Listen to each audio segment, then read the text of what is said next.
With Overbrook Connection. We are doing our block 8 of the Sirocco block of the month. We're showing you this block because there's two colors of blue here, and I want you to be able to see that they are different from each other. This block is supposed to look like these are ribbons that have been folded over. And so that's why this is supposed to be a little bit lighter than the interior of the block. Okay? All right, so Amy's going to be gone this month, or this time when we're doing block of the month, and trying to do that with us, when we use her camera for videoing and doing it live, and then Kevin would normally be doing his live quilt show, we just decided to do my demo early. So here goes.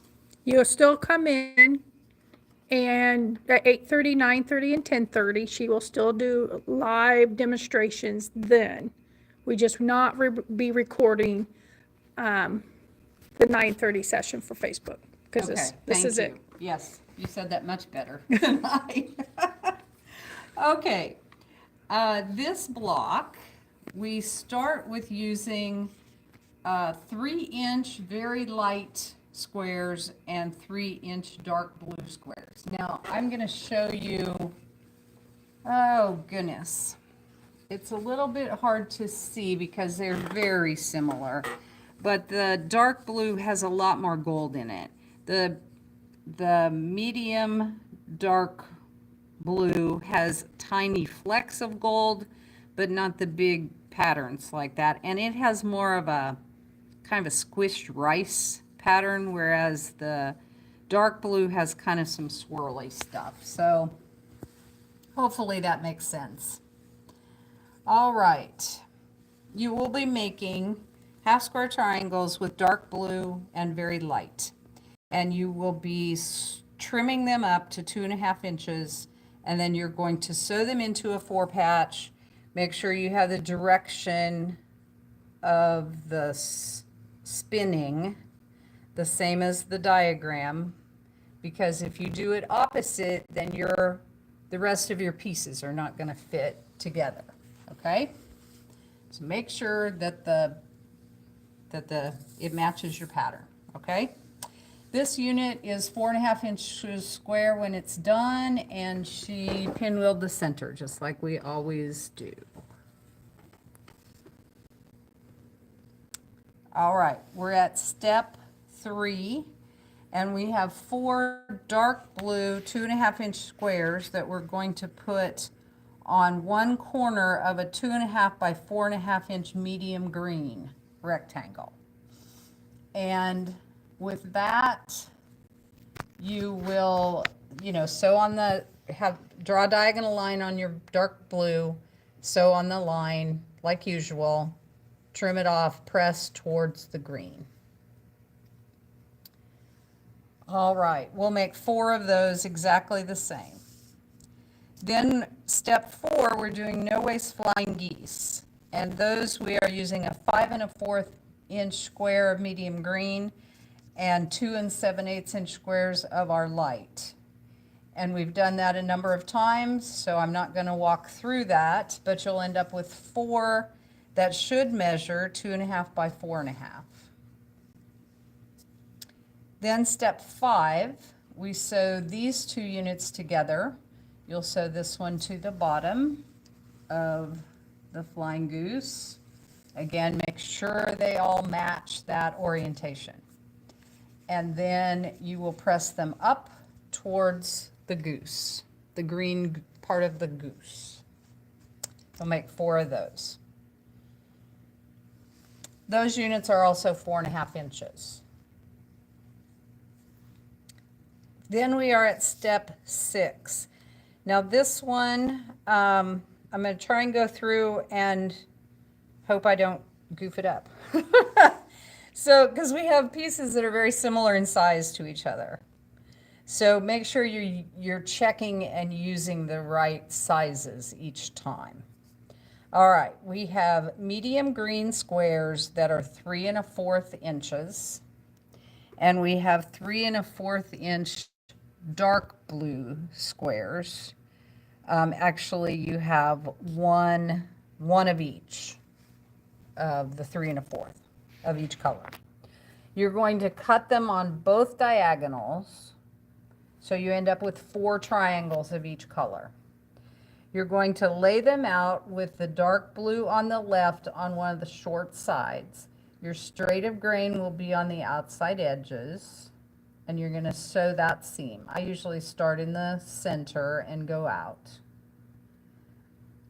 You'll make a total of 4 of those, and you press them towards the blue.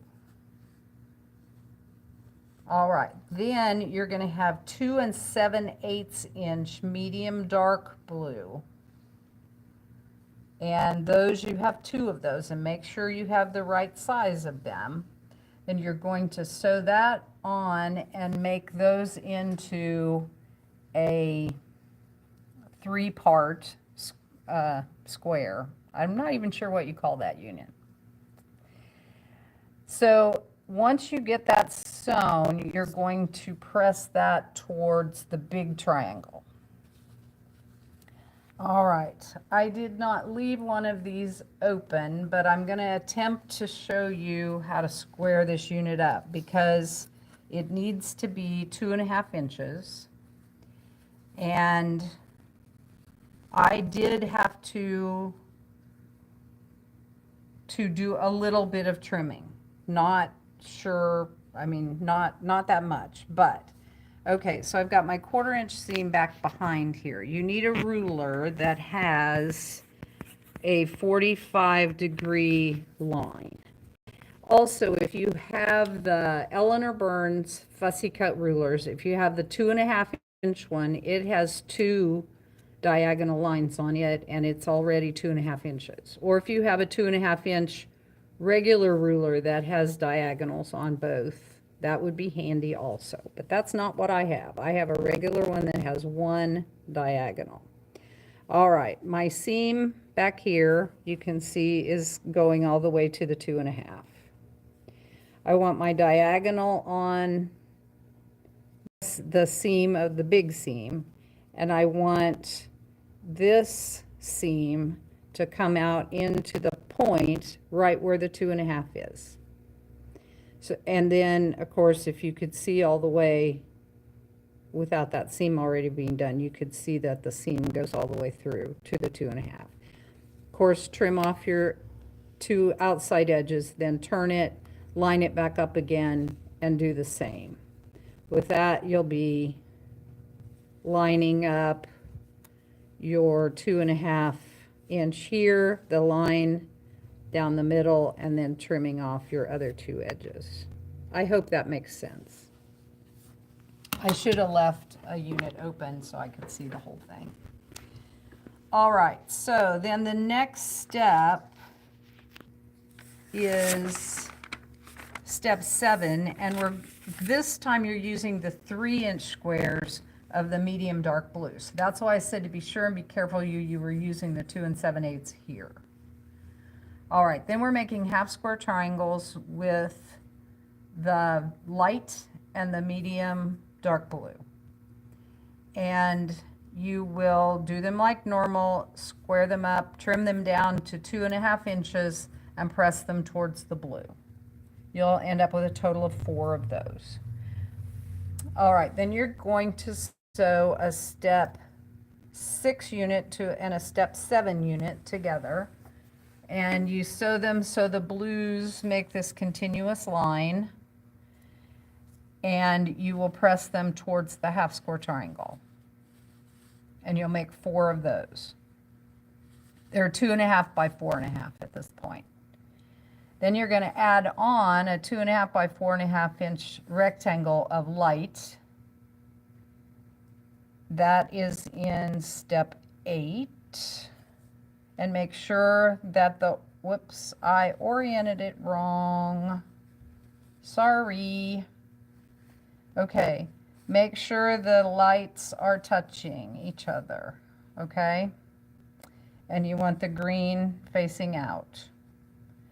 Then you'll sew this seam and you will press it towards the pieced unit, not the light. Press it towards that unit. All right, then we're going to snowball that corner with our 2.5 inch orange, which we do on every single square or block we've done this year, and you press it towards the orange. So you'll have 4 of these guys that are now 4.5 inches square. That's all of our units. So now we'll put them, and I'm going to have a hard time doing that because I don't have very many completed units, but you'll be able to get the idea, I think. So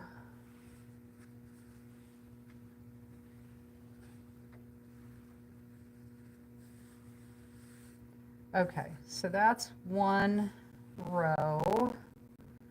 Then here's our center, and let me put that one there so you can see how that completes that curve of that ribbon. These seams, there's a little bit of a match point here where again, we've talked about this in past months where we have a diagonal coming into a straight, and you can pin match that, or you can draw a line on the wrong side of your 1/4 inch seam allowance and match that line to the seam, whatever works best for you. You have a match point here, but they nest. You have a match point here, and they nest. Again, you have the same slant to a straight here. So continue all the way around, and you should end up with the block that we showed you at the very beginning. And I hope that it goes well for you. It looks a lot more difficult than it is. So thank you very much. And happy August. Survive the heat. Hope that it cools down soon. And we'll see you at the shop on Saturday, like usual. Thanks.